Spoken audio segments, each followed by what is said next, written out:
Again, ganda ka-chika life. Kumusta po kayo mga ka-chika? Heto na naman po tayo para sa panibago nating showbiz update.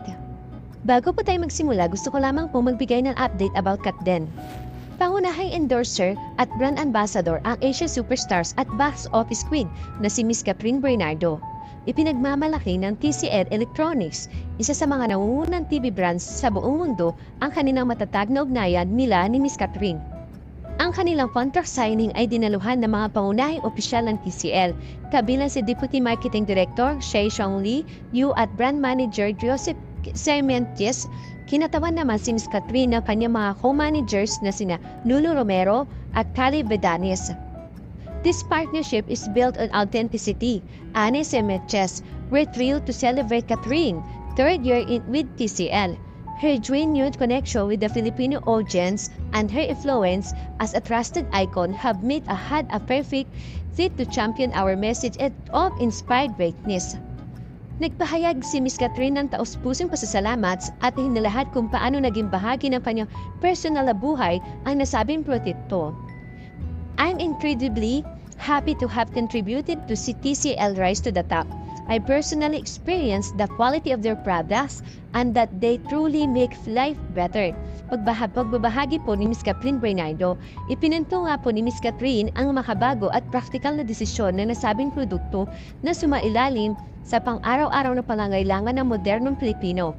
Sa 3 taon ng kanilang pakikipagtulungan, itinuturing na ngayon ang tambalang TCL at Catherine bilang isa sa pinakamatagumpay at makapangyarihan celebrity brand collaboration dito po sa bansa. Samantala, magbigay po tayo ng update kay Mr. Alden Richard. Ngayong araw po ay muling na naman pong nag-cycling itong si Mr. Alden Richard, pero hindi po sa kalsada. Doon po sa isang office po na kasama po yung mga kaibigan ni Mr. Alden Richard. Siguro kaya nga po ginawa nila Mr. Alden Richard yun kasi nga iwas na rin po sa sobrang init dahil ang panahon po ngayon is sobrang init nga po. Samantala, dumako naman po tayo sa iba nating showbiz update.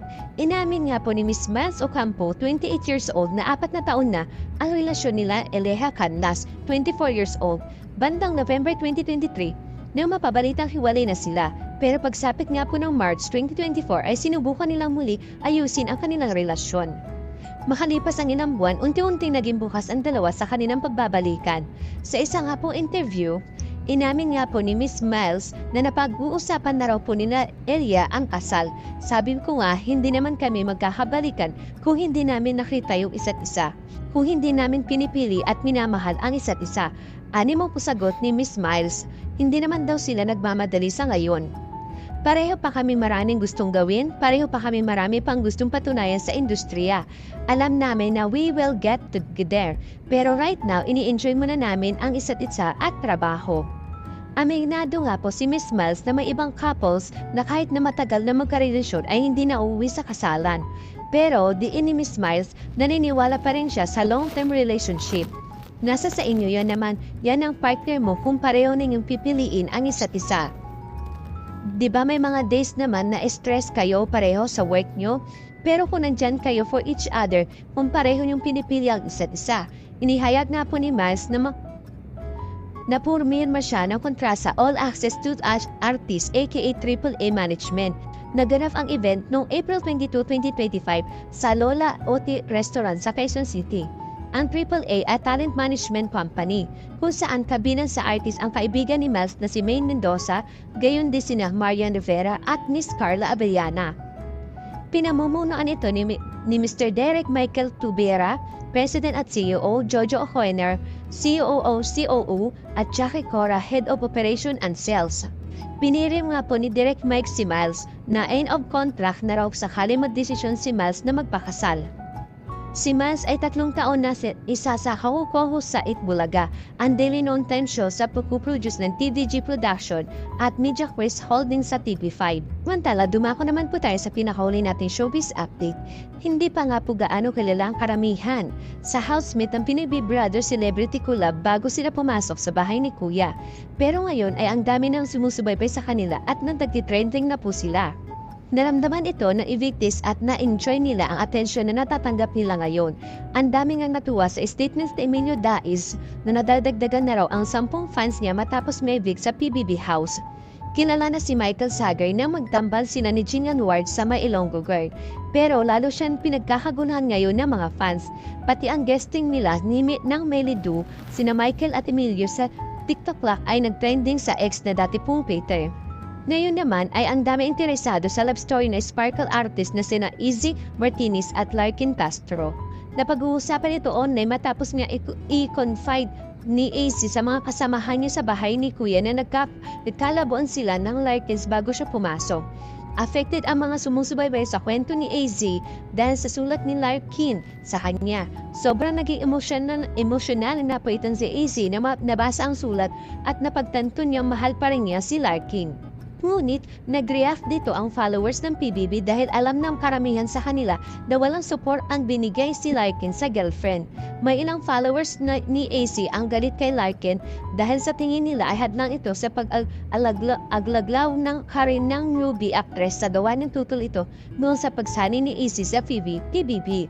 May mga nag-post sa isa nga pong social media na nag-chat kay Larkin na hindi ito supportive sa joining ni AZ sa PBB. Di lang po natin siguro kung ito nga po is legit yung conversation po nila na pinost na po dito sa X. Sinasabihan nga po si Larkin na huwag naman daw sana itong i-down si AZ. Pero sagot naman ni Larkin, if she manages to bring me down more, I will bring her down with me. Taliwas ito sa mensahe ni Larkin sa sulat nito kay AZ. Sabi niya nga po kay AZ, lagi kong pinanghahawakan yun na pag-usapan natin before you went eat. I want you to know I haven't given up waiting for you. Ang dami tuloy curious at sumusubaybay sa relasyon nila AZ at Larkin. Kung hindi nag-PBB si AZ, magkaka-interest pa daw tayo sa kanilang love story. Kilala niyo ba sila? Yun ang karamihan na tanong po ng mga netizen. Ang dami rin po natutuwa sa baguhang kapuso sexy comedian at TV host na si Shubi Itrata sa huling pumasok sa housemate kasama si Cyril Manabat. Nitong huling episode nga po ng PBB Celebrity Collab, halos nakafocus kay Shubi dahil sa nakakatuwang pagkakakilig nito sa house guest nilang si Mr. Donnie Pangilinan. Sabi nga po ni Shubi noon pa man, ay sinasabi niyang si Donnie talaga ang crush niya dahil sa kapamilya actor niya, nakikita ang perfect na tall, dark, and handsome. Winner ang episode niya po noong Miyerkules, April 30 at trending pa rin ngayon ang hashtag PBB Collab Donnie Advice at hashtag Joppy dahil sa pagiging kikay at ang kwelo ni Shobi sa pagkakilig kay Donnie. Lalo pang minahal ang netizen si Shobi nang binasa niya ang sulat na kanyang ama na nagsisorry sa kanya. Pagpasok pa lang kasi ni Shobi sa bahay ni Kuya ay iniopin na nito sa kapwa housemate at takot at may tampo siya sa kanyang ama dahil sa mga pagkukulang nito sa kanya at sa mga kapatid.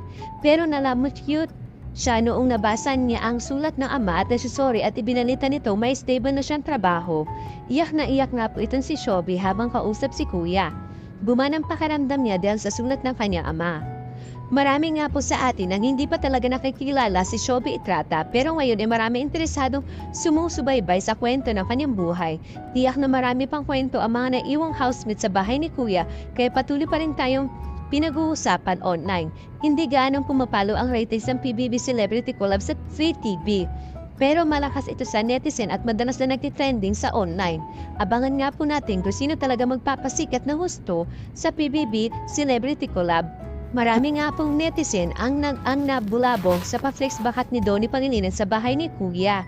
Abang-abang tayo sa pagpapakatotoo ng mga housemate.